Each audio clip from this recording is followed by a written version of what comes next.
floor. Bună, dragilor! Această discuție va fi în engleză, deoarece stăm de vorbă cu un medic din Singapore. So, now I will switch in English because my audience is mainly Romanian speaking language. So now, from now on, we will have this dialogue in English. Hi, Xingyang. Hello, Aurelien. How's life in Singapore? Life is okay. We have some measures in Singapore to control the spread of COVID, but other than that, the F&B, food and beverage industries can still operate as per normal. Tourism, maybe not so much because we don't really have much tourists coming to Singapore yet. But other essential services in Singapore are operating. Yeah. Okay, so no more lockdowns, right, in Singapore? We don't call it lockdown, but we encourage the residents, the people living in Singapore to keep to small groups. Yes, and also to get vaccinated. So you prefer to have smaller clusters of contacts, right? The government currently they are trying to reopen our economy. So what they're trying to do is to minimize the size of the clusters, but yet get the businesses operating again. So they are trying to look at how the hospitals are able to cope, especially the number of beds being taken up in the ICU units, and then adjusting the how open the society is. So, for example, today they just released some news saying that the like dining out, previously the size was 5 people. Now they reduce it to 2 because the number of cases have been going up. But they don't completely lock down because they still want the businesses to operate. How the school are operating there nowadays? How is the schools? Is it? Yes, like do you wear masks inside, outside? What was the? Do you have online learning? Are the schools open? Are they closed? For schools, I am not very sure. From what I know, certain schools have online learning now. Then other schools, it's maybe mixed. That means some lessons are online, some lessons are like still physical, but they will have like compulsory temperature taking, and they have to wear masks when they are in schools for sure. Okay. So let's go to our questions now and see, because I have a set of questions for you here. First of all, tell me what's the population of Singapore? So population of Singapore is about 5 million. Let me see. Let me just run a quick Google. So it's 5.7 million at the moment. 5.7 million. 5.7. Okay. Yep. And do you know the death toll? COVID death toll? Okay. The death toll from COVID, is it? Okay, can run a quick one.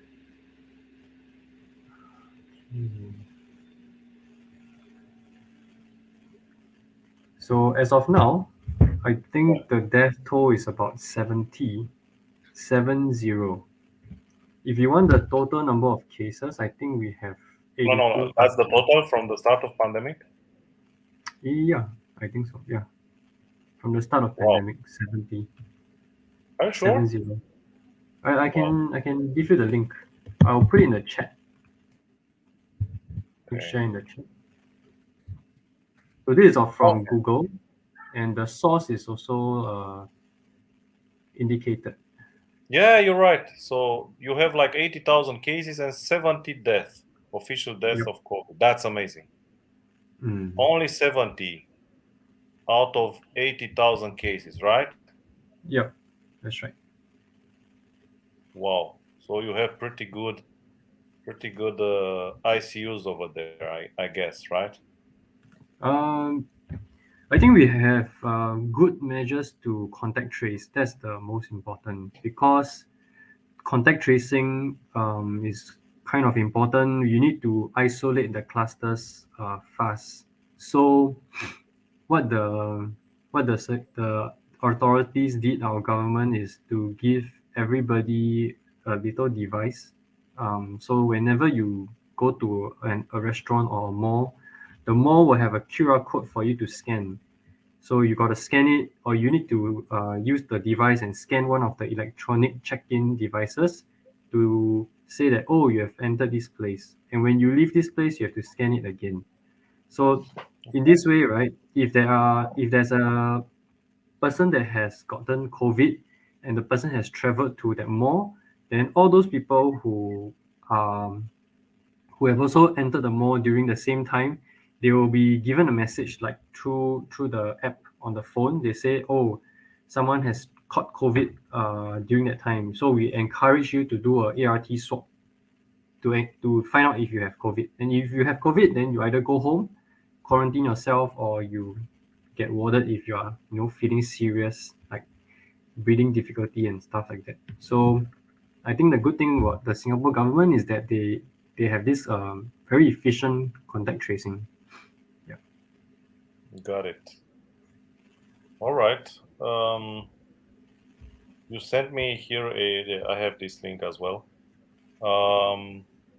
Let me show on the screen because I'm still I really want to see for our listeners to see this. So we have on the screen we have the death graph. Yeah, Singapore never had a day. I mean, today I think only today was 23rd was 2 deaths. Other than that, Yep. only 1 death per day, and many days with 0 death. Right? Yep. Many days, consecutive days. And the cases for Singapore, yeah, you have a wave here going on, Mm-hmm. but basically there was no third wave in Singapore. Am I right? Only We first and second wave. And we kind of didn't keep track of the waves, so we don't really know like the waves. Yeah, it's not reported in our national newspaper. They don't mention like this the third wave or the fourth wave or the second wave. Yeah, we don't know about the waves actually. Yeah. okay, so your media is not putting people in a psychosis. Basically, that's a good thing. There's another thing the media is doing, which is trying to panic control. Got it. Okay, but now I see this wave is quite aggressive, That's right? right. Yeah. And So your because of that, vaccination, yeah, go ahead. yeah, and because of that, remember what I said? Like today, right? They announced that the dining in from 5 people they're going to reduce to 2. Okay. But businesses are still operating, so they are trying to play ping pong. But this was the only restriction, Mm, decreasing the cluster of contacts from 2 people at a table to 2 people at once at a table. That was the only restriction, right? Uh, previously this year in April, there was this period called circuit breaker. So let me just get the news.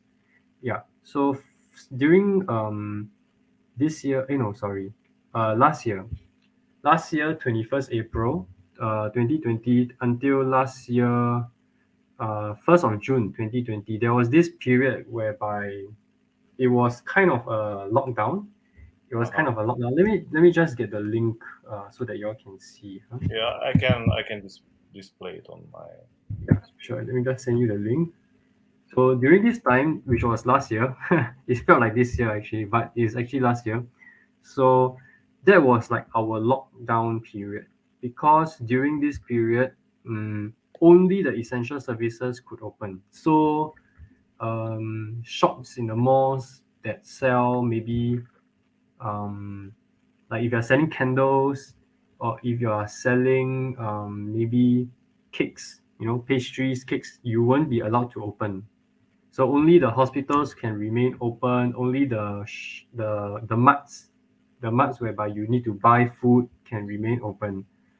Then after circuit breaker, the government slowly in like phases, they increase the number of businesses that can be open.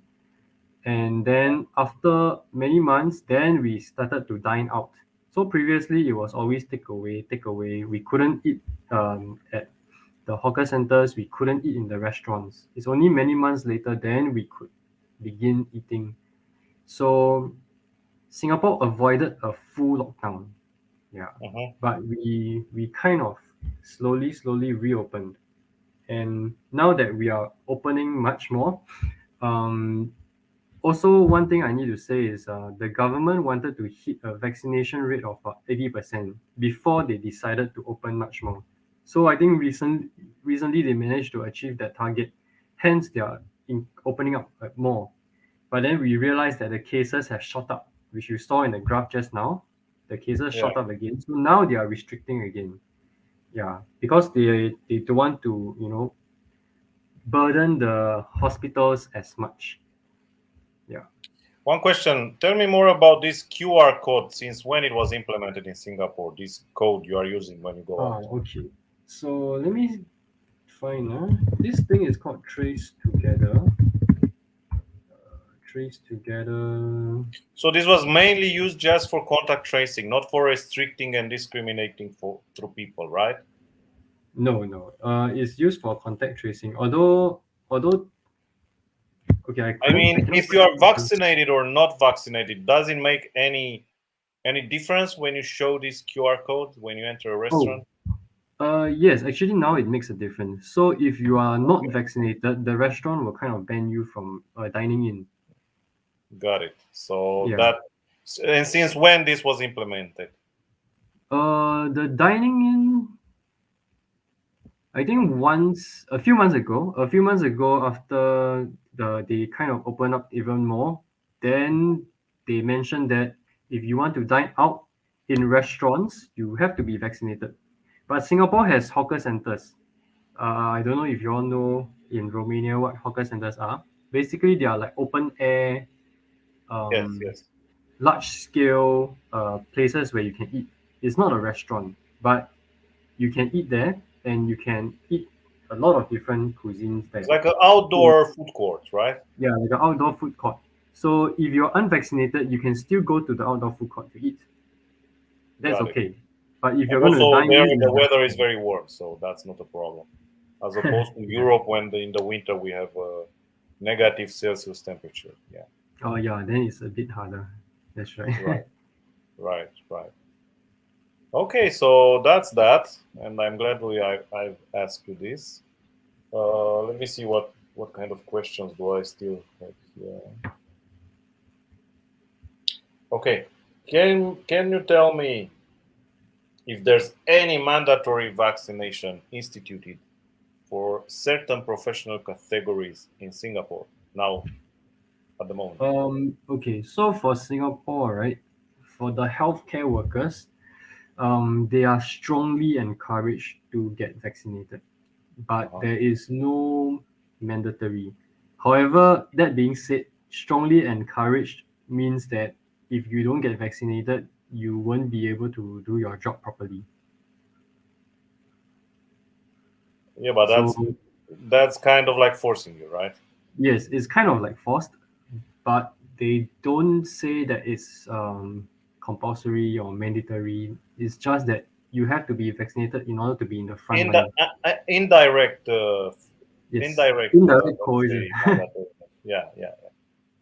It's not direct compulsory. It's indirect compulsory, right? That's right. That's right. I've heard of doctors who refuse to be vaccinated, so they take a long leave of absence. Yeah. To me, it's amazing. You only had 70 dead people out of 80,000 cases since Yeah. March 2020 for a population of 5.7 million. That's amazing. Now, tell me what's the main vaccine people are using there? The main Because you one is have just 1 minute before you answer that. I just want to display to show on the screen that you have a fully vaccinated rate of 80% fully vaccinated. So that's 4.5 million people fully vaccinated, right? today. That's right. Yep. Now, and people were kind of agreeing to do that, right? Yes. Or forced through these QR codes. How do you feel? How can you express that as a citizen? Express what? How can you express this vaccination paradigm? Is like it was forced by your government, or it was coerced by your government, or it was just Oh, okay. I propaganda, think mass media propaganda. How this was done? okay, so for the healthcare workers, we are strongly encouraged. And then for the general population, those who are not healthcare workers, they are um, they are also encouraged to go for it.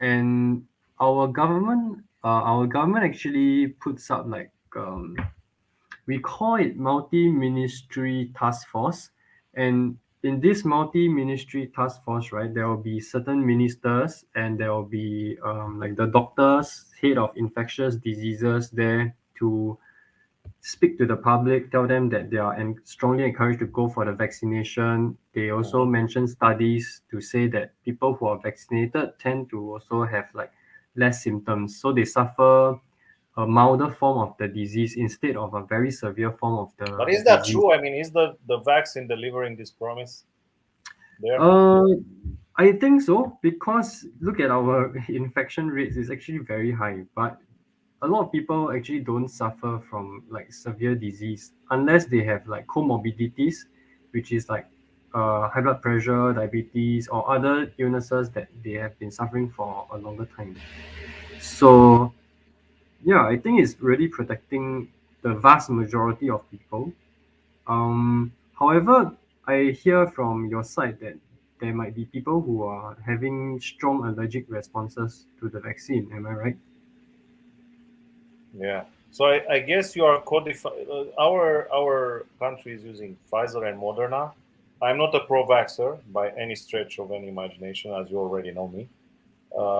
I think that everybody should make their own decision without any forceful measures or without any restrictions to impose on him while he's doing making his decision.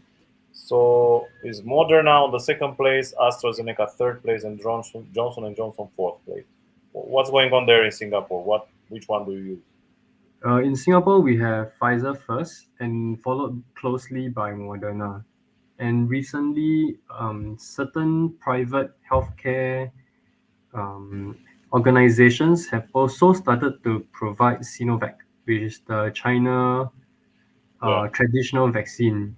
So some people, as long as you're willing to get vaccinated the traditional way, you can still opt to go for Sinovac, although that is not um, provided nationally by the government. So if you want to go for the Pfizer or the Moderna one, it's free, but Sinovac isn't free.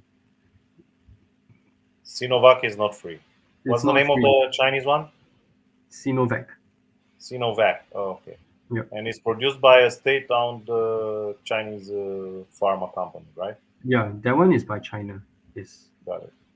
All right. Any severe adverse reactions from population over there? From the vaccine. Yeah. From the vaccine, okay. So I tried to look for like statistics on this, but I couldn't find much. However, today I did manage to find one article, so I'm going to share it now. I just Okay. saw it today.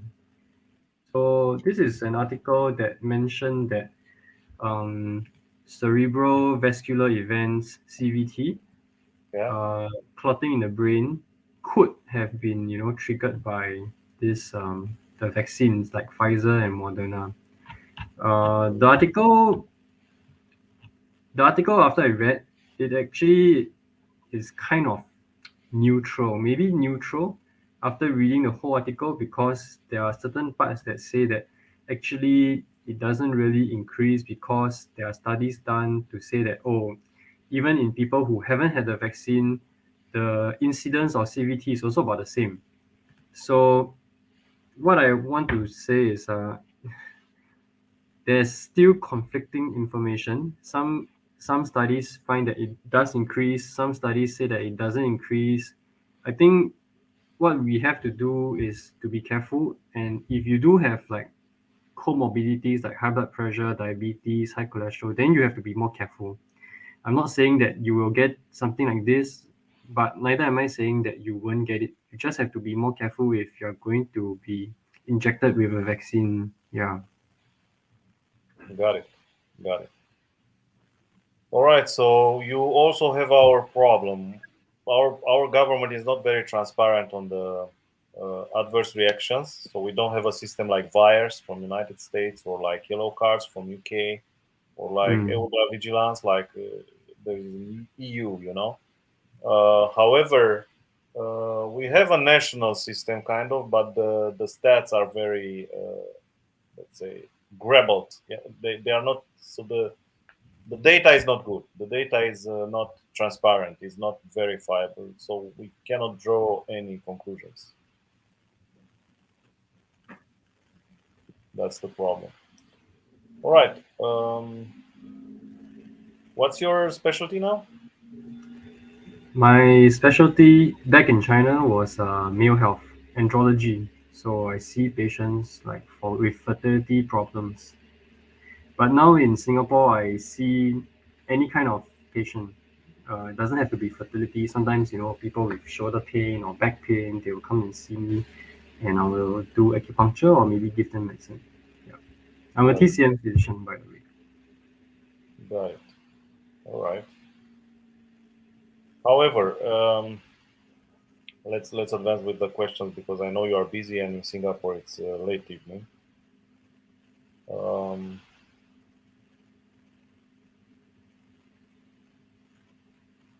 these green pass policies imposed by the government there, uh, is there a law that they passed through the parliament or how they did it? Through a law or is Mm, just through cooperation with population? the which countries they decided to do the green pass lanes, the thought processes involved, I'm not sure. But from what I know, there are two countries at the moment that have green pass lanes with Singapore. One is Germany, one is Brunei. Yeah. So our neighbor, Malaysia, we are connected by two bridges. Uh-huh. Even with Malaysia, our neighbor, we don't have a green pass yet. Okay.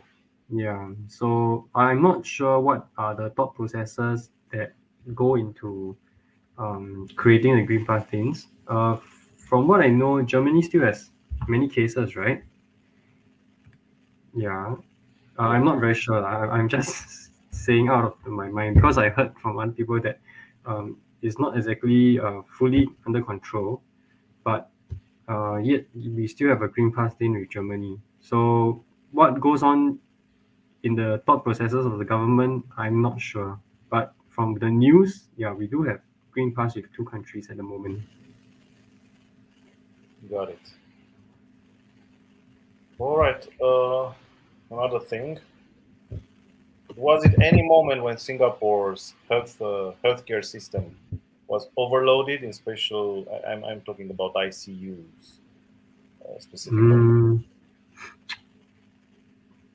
probably there was, but the thing is, uh, it may not have been a very long phase. Okay, maybe not the ICU, but I think last year, during the first wave, or slightly after the first wave, we discovered that our migrant workers had a big cluster. So Singapore has migrant workers coming from countries like Bangladesh or India, and Yeah. our they are our blue collar workers. So they use their bodies to help us build buildings. So it's a very tiring job that a lot of Singaporeans don't want to do. So we have to hire the migrant workers. Right. So Same during situation here. yeah. So in their dormitories, they discovered that the COVID virus was spreading rampantly, not under control. So they had to like lock down, or at least they had to control very securely the movement of the migrant workers.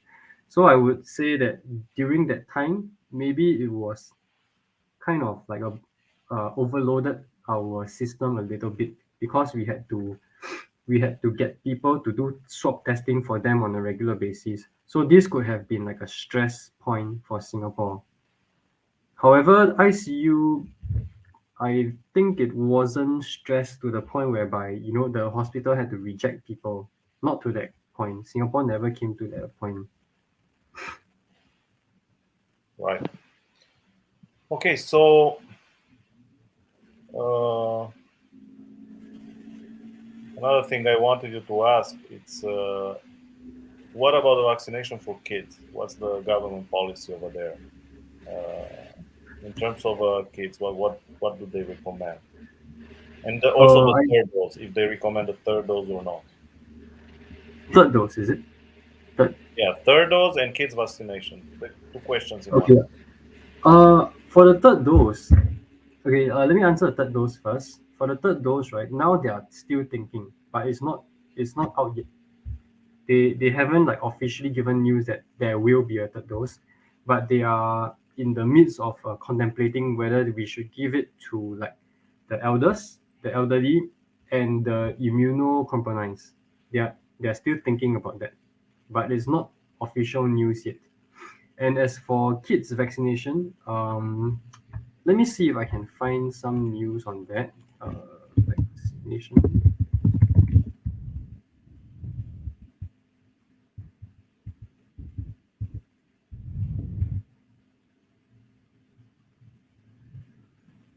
Yeah. Okay, so for kids, right? Yep. It will be above 12 years old. So under the age of 12, right, they don't encourage. Yeah, have to be above 12. Uh-huh. Yeah. As long as you're above 12, then you are eligible for vaccination. Under 12, then no vaccination for them. What about the people that was they were naturally immunized, so they had the infection and now they have the antibodies? Are they recognized as let's say green QR codes there? Mhm. Um, okay, so this one I might.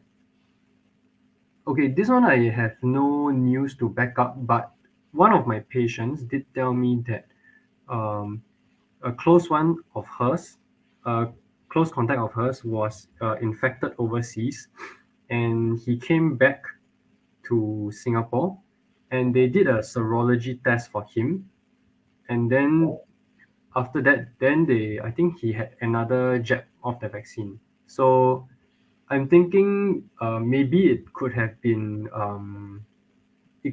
optional. That means if you already got infected by COVID before your vaccination, they will probably determine whether you need the additional jab through a serology test to see your antibody count. Yeah. So maybe if yours hits the target, you can avoid the vaccine entirely. If you don't hit the target, maybe they'll make it optional for you. And what's the target again?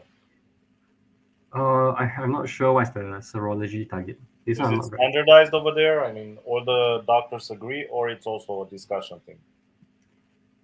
You mean the level of the antibody, is it?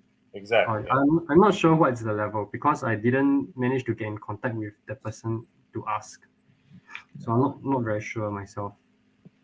Yeah. Right. Okay. So, if you want to add anything at the end of our discussion, I just want to thank you. And if you want to add anything, feel free to add. Yeah. I know there is late, so I don't want to go into too long. Yeah. It's okay. Are there any questions like from the listeners, the viewers that with regards to Singapore? Are they able to So, type in the chat or something? Then I can yeah, answer. there is a comment section over there. But the questions are. Or maybe you can translate a interesting one for me. Let me see. Something.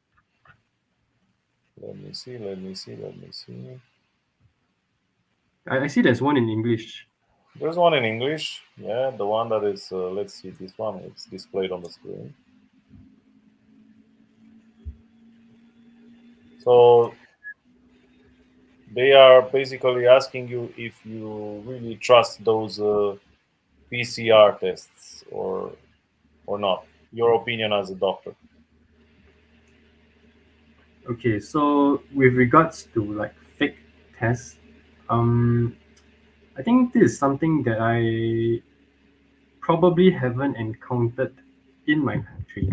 So I think Singapore doesn't suffer from this problem of fake tests. Um, if anything, Singapore probably doesn't have a fully transparent government yet.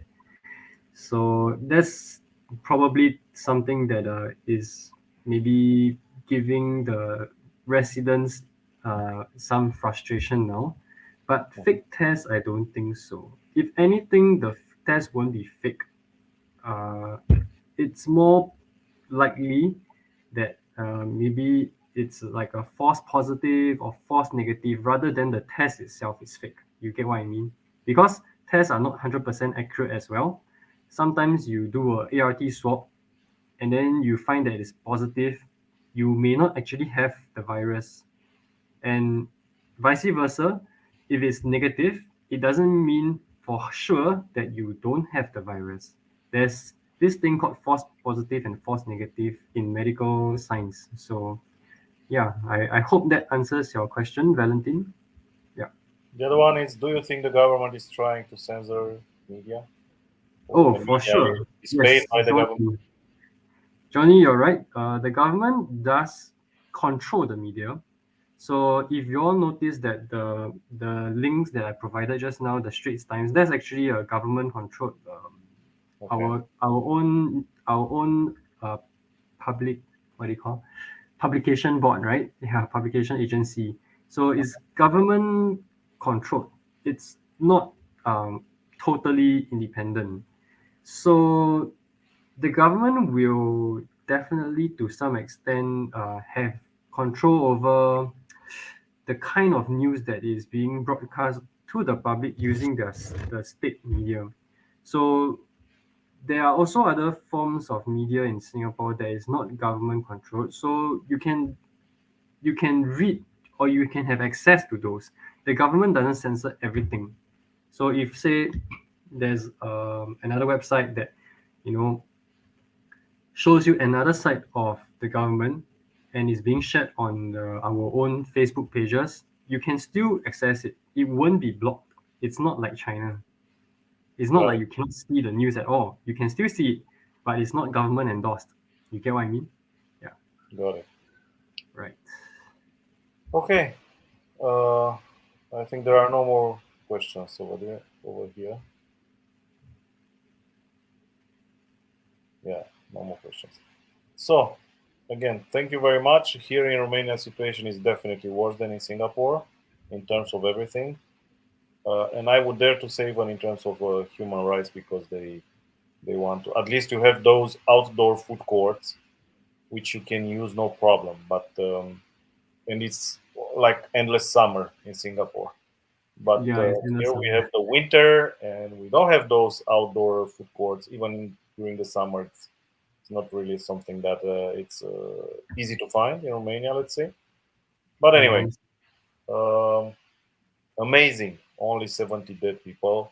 So basically, your government didn't codify all the dead people as COVID dead people.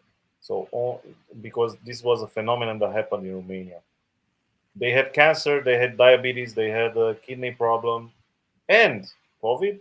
They codified as a COVID, full COVID dead person, which is not entirely correct from a medical perspective. I see. I see. And that happened in many Western countries just to inflate, increase, the The death rate. numbers is it to scare people. Yeah, yeah, yeah. I see. Okay.